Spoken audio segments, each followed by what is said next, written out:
Now, France has withdrawn its ambassadors from Australia and the United States in retaliation for that decision, for Australia dumping the French subs deal.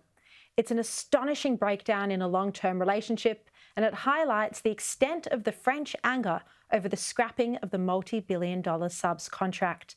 The French Foreign Minister did not mince his words when talking about this breakdown. Il y a eu mensonge. There have been lies, there has been duplicity, there has been a major break of trust, there has been contempt. So it's not going well between us, not at all. That means that there is a crisis. And at that point, there's first a symbolic aspect, meaning we're recalling our ambassadors to try to understand, but also to show our former partner countries that we have very strong discontent, really a serious crisis between us. And if they come, it's also a way to re-evaluate our position to defend our interests both in Australia and the United States. While the AUKUS agreement does bring Australia, the US and the UK even closer together to counteract the growing China threat, it is a worrying sign that long-held alliances with France are now fraying, and this is something the CCP would be hoping for. Defence Minister Peter Dutton has sought to address these concerns, and he's said that the new alliance won't cost Australia's reputation with other countries. Our job is to act in our national interest, and suggestions that the concerns hadn't been flagged by the Australian government just defy, frankly, what's on the public record and certainly what was said publicly over a long period of time. The government has had those concerns, we've expressed them, and we want to work very closely with the French, and we'll continue to do that. Joining me now from France, François Heisbourg, Special Advisor at the Paris-based Foundation for Strategic Research. François, it's so great to speak with you. I have to ask, though, isn't this a massive overreaction for France to withdraw its ambassadors? I'm not sure, Sherry, that it is an overreaction, because it's not simply about the submarines, as important as they are.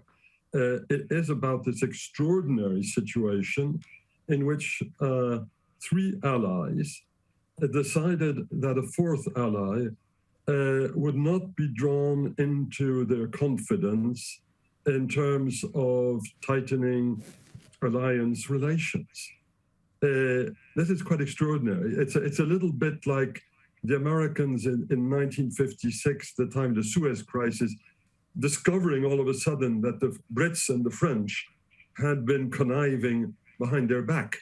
At the time, the Americans were not amused at all, and they were quite right too. That being said, the French interest and the Australian interest remain pretty much the same as they were before this whole kerfuffle broke out. We are facing the same challenge from China. We are facing the same problems in the South Pacific. We have been talking between France and Australia for more than a decade in the framework of an extraordinarily intimate strategic dialogue. So the sense of betrayal of all of what you have been doing for more than 10 years now, this is what explains the French anger above and beyond the submarine business. So, François, when you talk about the betrayal that there's this AUKUS alliance that doesn't include France, or the betrayal that this was announced and France was not kept in the loop, was completely shocked about the entire announcement? That is correct. The French were completely shocked. The Australian minister who just spoke talks about a public record. I'd be very interested to share it with him, because if it's public, I guess it must be available to the public. I haven't seen it. So there's a real problem. We have to put Humpty Dumpty back together again.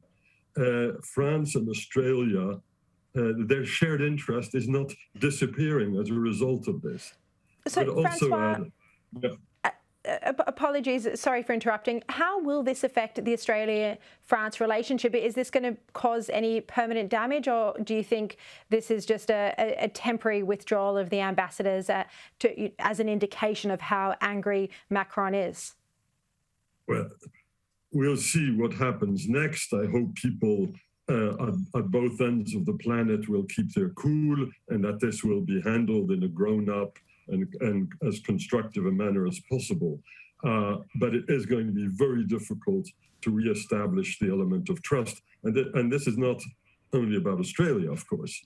It is our American friends and it is our British friends who are part and parcel of what from the outside looks very much like a cabal. I mean, more than 6 months of ultra-secret discussions behind our backs. And I'm not talking about the commercial discussions concerning the subs. I mean, I understand the Australians changed their strategic analysis. And I actually agree with that, with the change of analysis.